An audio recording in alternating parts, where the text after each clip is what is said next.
What's up guys, my name is TK and today I'm going to be teaching you how to do the Vertigo zoom.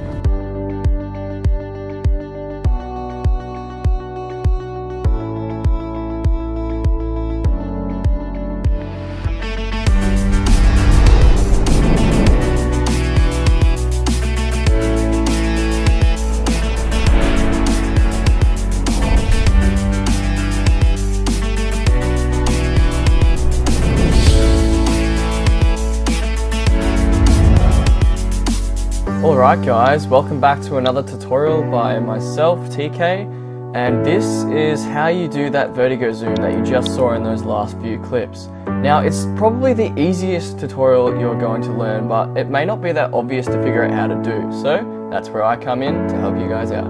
Now I'm using Premiere Pro CS6. You can do this with any program as long as you know how to scale in and scale out, so don't stress about that. Now, I have a clip here of myself walking through the forest with a stabilizer. It's very important that your footage is moving in a direction. This is the only way we can make it work in post.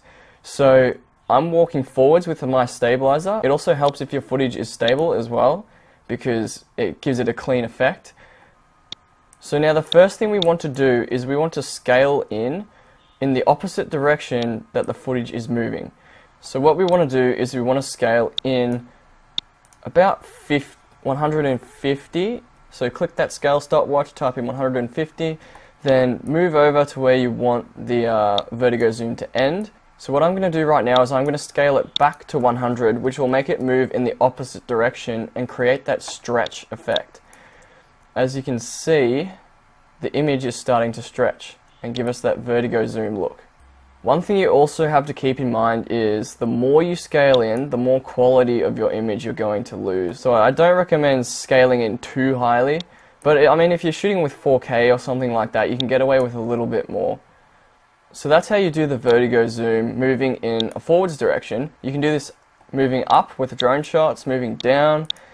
In this clip here with me standing on the bridge, I have a drone shot in 4K with the drone moving backwards, so it's going in the opposite direction this time.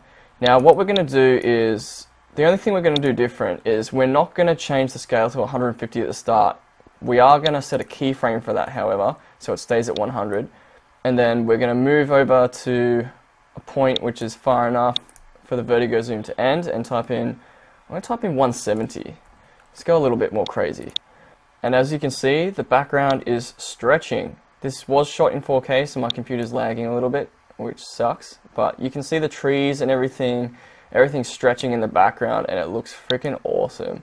This effect it's so easy to do, but it's so effective in making your footage look so much more professional. And that's really cool. I really like how that turned out. So you guys will have fun with this. You can experiment and do whatever. I'm going to go back to this clip and show you what happens if I scale into about 200. You can see that the quality has, you can't even use that footage, but this is just an example to show how much impact you can have with a zoom. So check that out. You can see everything stretching way more, but the quality is not great, so you can't really use that. The only time you could do that is if it came in really fast and you couldn't really notice the quality. So, you can scale up to 200, but just keep in mind the quality is going to be really bad.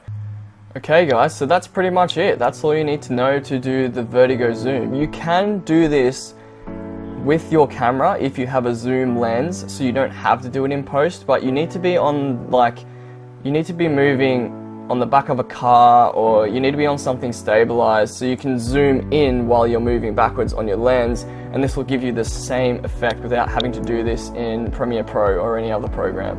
However, it's a lot harder, but I mean if you did it a couple hundred times, you'd be pretty good at it. So that pretty much wraps up this tutorial guys.